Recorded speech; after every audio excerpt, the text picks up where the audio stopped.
بسم اللہ الرحمن الرحیم۔ السلام علیکم خواتین و حضرات، پروگرام حیات رسول صلی اللہ علیہ وسلم کی ایک اور نشست کے ساتھ ہم ایک مرتبہ پھر آپ کی خدمت میں حاضر ہیں اور ہمارے ساتھ ہیں جناب محسن ممتاز۔ السلام علیکم محسن صاحب، بہت شکریہ آپ کے وقت کا۔ محسن صاحب، گزشتہ نشست میں ہم ہجرت کے واقعات پر گفتگو کر رہے تھے، اسی حوالے سے ایک ضمنی سوال میں آپ سے کرتا چلوں۔ رسول اللہ صلی اللہ علیہ وآلہ وسلم کے بارے میں ہم نے یہ گفتگو کی کہ آپ حضرت ابوبکر صدیق کے ساتھ ہجرت کر کے تشریف لائے مدینہ، تو آپ صلی اللہ علیہ وآلہ وسلم کے اہل بیت، آپ کے خاندان والے، آپ کی ازواج اور آپ کی بیٹیاں، وہ کب تشریف لائی مدینہ میں؟ بسم اللہ الرحمن الرحیم۔ اللہ کے نبی صلی اللہ علیہ وسلم جب مدینہ ہجرت کر کے آئے ہیں تو پیچھے آپ کے اہل و عیال ہیں، آپ کی بیٹیاں ہیں، آپ کی زوجہ ہیں۔ سیدہ عائشہ رضی اللہ عنہا کے ساتھ تو نکاح مدینہ میں ہوا ہے، وہ تو حضرت ابوبکر صدیق کے ساتھ ان کے گھر آئی ہیں۔ تو آپ کی زوجہ حضرت سودا رضی اللہ عنہا جو ہیں وہ مدینہ مکہ کے اندر ہیں، آپ کے باقی اہل و عیال ہیں، بیٹیاں ہیں۔ تو حضرت علی رضی اللہ عنہ کو نبی صلی اللہ علیہ وسلم نے یہ ہجرت سے پہلے مکہ کے اندر یہ فرمایا تھا کہ تم میرے گھر والوں پر نگران ہو اور میری تمہارے ساتھ وہی نسبت ہے جو ہارون کی موسیٰ کے ساتھ تھی۔ یہ صحیح بخاری کی حدیث ہے۔ اور سیدنا علی رضی اللہ عنہ کے ساتھ آپ نے اپنا تعلق کا اظہار اس طرح کیا ہے کہ جیسے موسیٰ علیہ السلام اپنے پیچھے حضرت ہارون کو چھوڑ کے گئے تھے کہ وہ امت کی نگرانی کریں، اسی طرح نبی صلی اللہ علیہ وسلم اپنے پیچھے مکہ کے اندر سیدنا علی رضی اللہ عنہ کو چھوڑ کے گئے ہیں۔ اور جب آپ ہجرت کر گئے تو حضرت سیدنا علی آپ کے اہل و عیال کو ساتھ لے کر پھر وہ مدینہ ہجرت کر کے آتے ہیں۔ اس کے بعد اللہ کے رسول صلی اللہ علیہ وسلم سیدنا علی رضی اللہ عنہ کو اپنے ساتھ مواخات میں شامل کرتے ہیں، جیسے آپ باقی لوگوں کو شامل کیا تھا، تو مواخات میں اب اللہ کے نبی صلی اللہ علیہ وسلم ہیں اور آپ کے چچا زاد حضرت سیدنا علی ہیں۔ محسن صاحب، ہم نے یہ جانا کہ مکہ کے اندر تو یہود جو ہیں وہ بلا واسطہ بعد میں ان کے ساتھ خطاب شروع ہوا ہے، یعنی قریش کے خطبہ میں ان کے ساتھ بات ہو رہی ہے، لیکن مدینہ آ جانے کے بعد وہ بالواسطہ مخاطب بن گئے ہیں قرآن کے۔ میں آپ سے یہ جاننا چاہوں گا کہ ان کے ساتھ کس طرح قرآن مجید نے گفتگو کی ہے اور ان کا اس دعوت کے سلسلے میں رد عمل کیا تھا اور ان کا رویہ کیا تھا اس کے مقابلے میں؟ جیسا کہ آپ نے عرض کیا کہ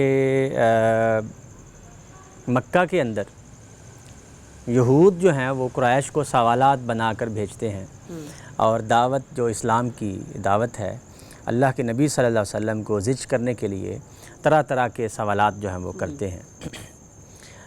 مدینہ کے اندر یہ صورتحال پیدا ہو گئی کہ قرآن مجید اب ڈائریکٹ یہود اور نصارہ کو مخاطب ہے اور ان کو دین کی دعوت دے رہا ہے، اسی دین کی دعوت جو وہ اپنے انبیاء کے ساتھ عہد باندھتے چلے آ رہے تھے۔ صحیح، اسی کے پس منظر میں اسی کے پس منظر میں یہ بات چل رہی تھی۔ یہود جو ہیں ان میں کچھ خرابیاں آ گئی تھیں۔ ان کے انبیاء تو ظاہر ہے اللہ تعالیٰ کی طرف سے مبعوث ہوتے ہیں اور وہ اللہ کا پیغام پہنچاتے ہیں، اور ہر نبی کی دعوت جو ہے وہ عالمگیر ہوا کرتی ہے۔ تو یہود کو ان کے انبیاء یہ پیغام دے رہے ہیں کہ آخری رسول آنے والا ہے، ایک رسول کی بعثت ہونے والی ہے، تو ان پر تم ایمان بھی لاؤ گے، ان کی مدد بھی کرو گے، اور اس جو دین لائیں گے یہی دین ہوگا، اسی دین کو تم نے عالم اسلام میں، عالم دنیا میں پھیلانا ہے، ان کے ساتھ مل کر مدد بھی کرنی ہے، ایمان بھی لانا ہے۔ اور یہ علماء یہود جانتے تھے کہ جیسا کہ متی کی انجیل کے اندر یہ بات موجود ہے کہ حضرت یحییٰ علیہ السلام جب مبعوث ہوتے ہیں، اپنا پیغام دیتے ہیں اور حضرت مسیح علیہ السلام کی منادی کرتے ہیں، تو یہودی لوگ ان سے پوچھتے ہیں کہ کیا تم مسیح ہو؟ وہ پوچھتے ہیں نہیں۔ تو وہ پوچھتے ہیں کیا تم وہ نبی ہو؟ یعنی یہ لفظ استعمال کرتے ہیں، وہ نبی۔ اس کا مطلب یہ ہے کہ ان کے تمام لوگوں کو وہ نبی حفظ تھا، یاد ہوا تھا، اور وہ بار بار جب بھی کوئی ایسا نبی مبعوث ہوتا ان میں تو وہ پوچھتے تم وہ نبی ہو؟ تو اللہ کے رسول صلی اللہ علیہ وسلم جب دعوت لے کے آئے ہیں اور انہوں نے پوچھا ہے کہ کیا آپ وہ نبی ہیں، تو آپ نے فرمایا ہاں میں وہ نبی ہوں۔ اچھا، اتنی جانی پہچانی شخصیت ہے۔ یہ ان کے علماء کو بالکل واضح ہو چکا تھا۔ اب مسئلہ کیا ہوا؟ بنی اسرائیل میں یہ بات پیدا ہو گئی کہ ہم خدا کی قوم ہیں، چنیدہ قوم ہیں، ہم فضیلت والی ہیں، ہمارا شرف ہے، ہمارا اختصاص ہے، ٹھیک ہے، تمام قوموں میں سے اللہ تعالیٰ نے دنیا کی قوموں میں سے ہمیں چنا ہے، ٹھیک ہے، اپنی ذمہ داری اور رسالت کے لیے ساری چیزیں ہمارے سپرد کر دی ہیں، تو ہمیں چنا ہے تو رسول بھی ہم ہی میں سے آئے گا، دوسری قوم جو چنی ہوئی نہیں ہے اس میں سے کوئی رسول نہیں آ سکتا۔ تو یہ بات ان کو ایک تفاخر میں مبتلا کیے ہوئے تھی۔ جب وہ یہ کہتے کہ اللہ تعالیٰ نے یہ ذمہ داری ہمارے سپرد کر دی ہے تو قیامت تک کے لیے کی ہے، اچھا، یعنی یہ ان کے ذہن میں آ گیا، خود بخود ہی آ گیا کہ وہ نبی بھی آئے گا تو ہم ہی میں سے ہوگا، ٹھیک ہے، اور انہوں نے خود سے ہی اخذ کر لیا کہ رسول ہمارے میں سے اس لیے ہوگا کہ قیامت تک کے لیے ہمیں یہ ذمہ داری سپرد کی گئی ہے۔ تو اللہ تعالیٰ نے اس بات کو بیان کرنے کے لیے، ان کی خرابیوں کو بیان کرنے کے لیے، ایک اور خرابی جو ان میں پیدا ہوئی وہ یہ کہ جنتی صرف ہم ہیں، یعنی جنت میں صرف یہود جائیں گے۔ اچھا، یہود اپنے نسلی اعتبار سے، اللہ کے محبوب بندوں کی اولاد ہونے کے اعتبار سے، اور اللہ کے چنیدہ ہونے کے اعتبار سے جو یہودی ہے بس وہی جنت میں جائے، وہی جنت میں جائے گا، نسل جائے گی جنت میں، یعنی نسل جو ہے وہ کسی کے اختیار میں تھوڑی ہے، اللہ تعالیٰ نے تو اپنے فضل اور اپنے کرم سے چنا ہے، ٹھیک ہے، لیکن ان کے ذہن میں یہ تھا کہ جو یہودی ہے وہی جنت میں جائے گا۔ اب یہود جو ہے یہ نسل ہے، یہود کوئی گروہ اور کنبہ قبیلہ جو مختلف نسلوں کا مجموعہ ہوتا ہے وہ تو نہیں ہے، بلکہ ایک نسل ہے جو حضرت یعقوب علیہ السلام کی نسل ہے، وہ چلی آ رہی ہے۔ دین تو اسلام ہی ہے نا اصل، تو دین اسلام تھا، انہوں نے اس کو بدل کر ایک نسل کے اندر دین بند کر دیا ہے۔ ہمارے ہاں دیکھیے کہ یہ مسئلہ جو یہود کے ہاں ہے یہ پیدا ہوا، اب ہم خرابیاں یہود کی ڈسکس کر رہے ہیں۔ جی آپ بتا رہے ہیں تو مجھے اسی طرح لگ رہا ہے جیسے آپ جو ہے وہ ہماری ہی بتائی جا رہے ہیں، قرآن مجید ہمارے خلاف نازل ہوا، ہمارے خلاف نازل ہوا ہے۔ تو یہود جو ہے وہ اس بارے میں مبتلا ہیں، اس خوش فہمی میں کہ یہودی نسل جنت میں جائے گی، باقی سب یہ کفار ہیں، اور جب تک یہ ہمارے اندر شامل نہیں ہو جاتے، ہمارے تابع نہیں ہو جاتے، تب تک یہ کفار ہی رہیں گے۔ اور اگر ہماری بدعمالیوں کی وجہ سے کوئی شخص جو ہے اپنی بدعمالیوں کی وجہ سے جہنم میں بھی گیا ہے تو چند دن ہی جائے گا۔ اب یہ دیکھیں، یہ بات سورہ بقرہ میں یہود کے لیے استعمال ہوئی ہے کہ وہ یہ کہتے ہیں، یہ بات اور ہماری بات اس میں کیا فرق ہے؟ نہیں، اسی طرح ہی سب کہتے ہیں کہ کچھ دن رہ کے تو یہ بات ہمارے اندر بھی ایسے ہی آ گئی ہے، اور ہم بھی یہ کہتے ہیں کہ صرف مسلمانوں کا ایک گروہ ہے نسلی اعتبار سے جو اس میں شامل ہو جائے گا وہ جنت میں جائے گا۔ سیم یہی بات یہودی جو ہے وہ کہہ رہے تھے۔ اللہ تعالیٰ نے سورہ بقرہ میں، یہ سورہ بقرہ اسی لیے نازل کی اللہ تعالیٰ نے، ہمیں اس لیے سنا رہا ہے کہ تم نے یہ چیزیں اختیار نہیں کرنی۔ یعنی جو ایمان والی قومیں ہیں وہ اس طرح کی خرابیوں میں پڑ جاتی ہیں، خرابیوں میں پڑ جاتی ہیں۔ کتاب والی قومیں، کتاب جن کو عطا ہو جاتی ہے تو ان کے اندر یہ مصیبت پیدا ہو جاتی ہے۔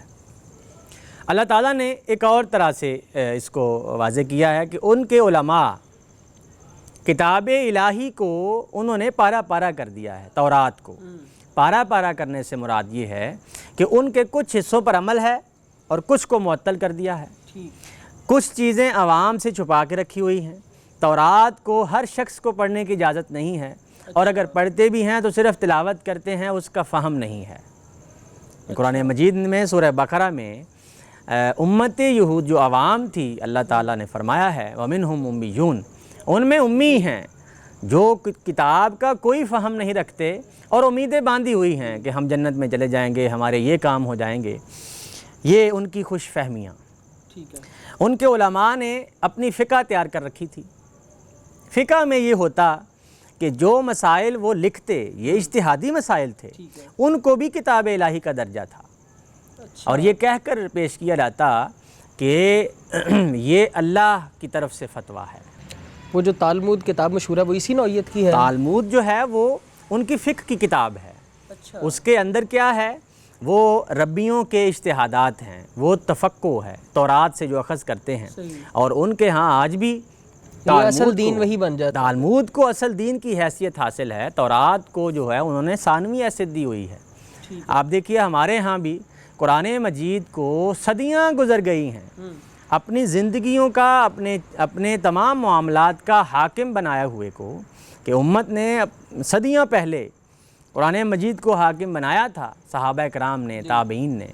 بعد کے زمانوں میں وہی تفقہ، وہی بات جو یہود کے اندر تھی وہ ہمارے اندر بھی آئی ہے، اور کتاب الہی کو ثانوی حیثیت حاصل ہو گئی، تفقہ کو اولین حیثیت حاصل ہو گئی۔ کہنے میں تو پہلا نمبر ہی ہے، لیکن وہ تو زبان سے ادا کیا جاتا ہے۔ یہ مسائل پیدا ہوئے ہیں۔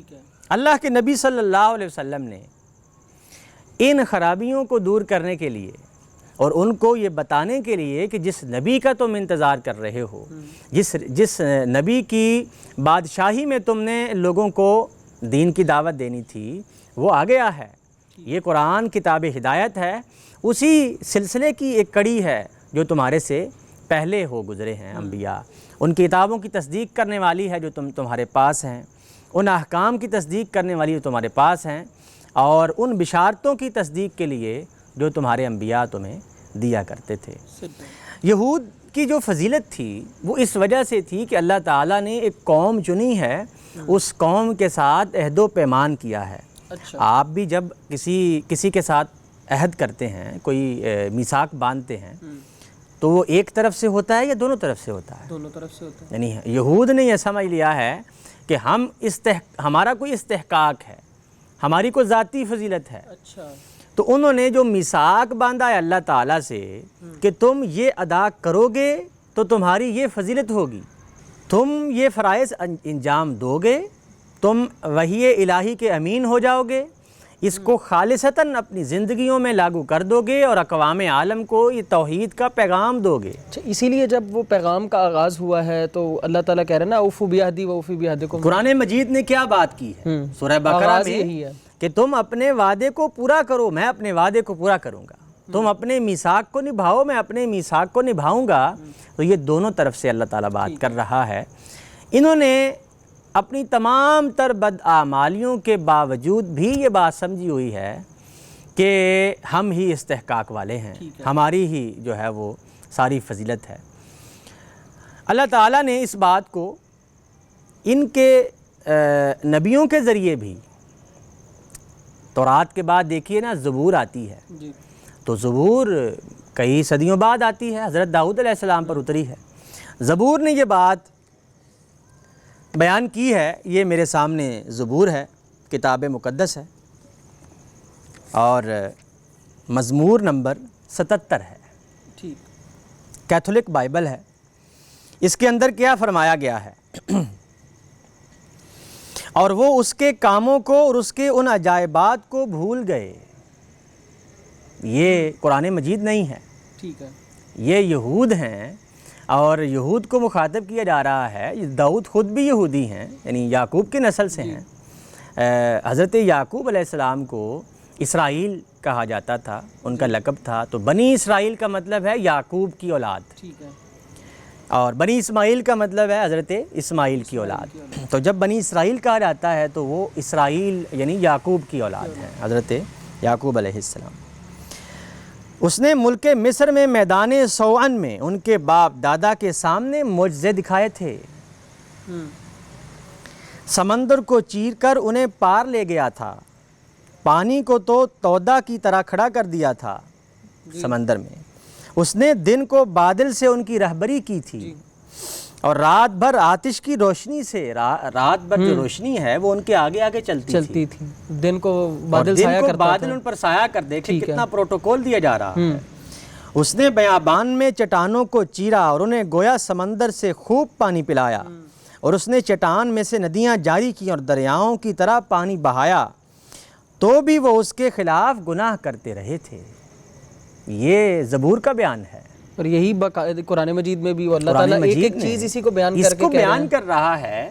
اور وہ یہ کہہ رہے تھے کہ ہم فضیلت والے ہیں، ہم شرف والے ہیں، ہم باوجود تمام کاموں کے جنت میں چلے جائیں گے، اور صرف جو ہے وہ نبی ہمارے میں سے ہی آئے گا۔ تو اللہ تعالیٰ کیا فرما رہا ہے؟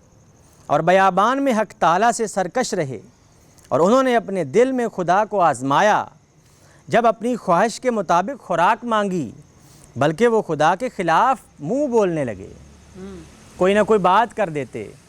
یہ بات جو مدینہ کے اندر کر رہے ہیں، یہ ان کا رویہ کو آج کا نہیں ہے، ٹھیک ہے، یہ بیان کیا جا رہا ہے کہ تم شروع سے یوں ہی کرتے آئے ہو، یہی کام کرتے ہو۔ بلکہ وہ خدا کے خلاف بولنے لگے اور کہا، کیا خدا بیابان میں دسترخوان بچھا سکتا ہے؟ یہ طنز ہے، تحقیر ہے۔ اب دیکھیے، یہ اللہ کے نبی صلی اللہ علیہ وسلم کے ساتھ جو رویہ تھا، کیا یہ وہی رویہ خدا کے ساتھ نہیں ہے؟ یہ ایمان نہ لانے میں سب سے آگے ہے یہ قوم۔ دیکھو، اس نے چٹان کو مارا تو پانی پھوٹ نکلا۔ یعنی کبھی کبھی تو حیرانی ہوتی ہے کہ اللہ تعالیٰ جب وہ سورہ بقرہ پڑھیں تو وہ ایک کے بعد ایک بیان کر رہا ہے کہ میں نے یہ کرم نوازیاں فرمائی، اور اس کے ساتھ ان کا جو رویہ ہے وہ عجیب ہے بہت۔ یہ رویہ پرانا ہے، یہ کوئی آج کا نہیں ہے کہ مدینے میں آئے ہیں اور اللہ کے نبی صلی اللہ علیہ وسلم نے دعوت دی ہے، بلکہ یہ مسیح علیہ السلام تک، حضرت یحییٰ علیہ السلام تک ان کا یہی رویہ رہا ہے کہ وہ ان کو شہید کرنے کے درپے تھے۔ تو اللہ تعالیٰ یہ زبور کے اندر یہ بات بیان کر رہا ہے۔ ٹھیک ہے، اس کے بعد دیکھیے مسیح علیہ السلام آتے ہیں۔ سیدنا مسیح کیا کہتے ہیں کہ میں تورات اور نبیوں کے صحیفوں کو منسوخ کرنے نہیں آیا۔ یہ متی کی انجیل ہے، اور فرماتے ہیں کہ میں ان کو منسوخ کرنے کے لیے نہیں آیا، بلکہ ان کو پورا کرنے آیا ہوں۔ زمین و آسمان جب تک قائم ہیں، تورات سے ایک نقطہ نہیں ٹل سکتا، یعنی یہ قائم رہے گی اللہ کی کتاب۔ مسیح علیہ السلام نیا پیغام نہیں لے کے آئے، نئی شریعت نہیں لے کے آئے۔ وہ کیا لے کے آئے ہیں؟ وہ ان کی بے جان فقہ اور وہ بے جان اعمال جو وہ دین کے نام پر کر رہے ہیں۔ مثال کے طور پر نماز پڑھ رہے ہیں تو بے روح ہے، روزہ رکھ رہے ہیں تو بے روح روزہ ہے، یعنی شریعت بے روح ہو چکی ہے، وہ روح بتانے آئے ہیں، وہ روح بتانے آئے ہیں۔ اور آپ دیکھیے کہ اب بھی روح ہی بتانے کی ضرورت ہے مسلمانوں کو وہ تمام باتیں بتانے کی ضرورت ہے جو حضرت مسیح علیہ السلام یہود کو بتا رہے ہیں۔ یعنی ڈھانچہ تو پوری طرح قائم ہے، ابھی بھی ڈھانچہ قائم ہے، ڈھانچہ مکمل طور پر قائم تھا۔ اور یہ حضرت مسیح فرماتے ہیں، یہ میرے سامنے متی کی انجیل کا 23واں باب ہے۔ تب مسیح نے ہجوم اور اپنے شاگردوں سے یہ باتیں کہیں۔ یہ ہجوم تھا، ان کے شاگرد ہیں، شاگرد یہودی تھے، مسیح علیہ السلام خود یہودی ہیں۔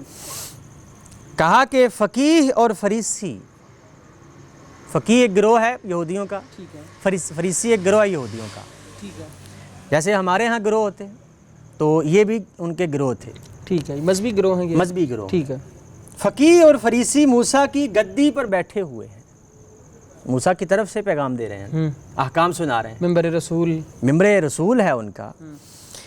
فقیہ اور فریسی موسیٰ کی گدی پر بیٹھے ہیں، پس جو کچھ وہ تم سے کہیں وہ سب عمل میں لاؤ اور مانو، لیکن وہ جو خود کرتے ہیں وہ نہیں کرنے۔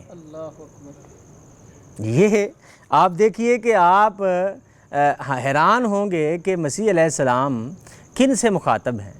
یہ تو ڈائریکٹ ہم سے بھی مخاطب ہیں، کیونکہ وہ کہتے ہیں مگر کرتے نہیں ہیں، وہ ایسے بھاری بوجھ احکام کے۔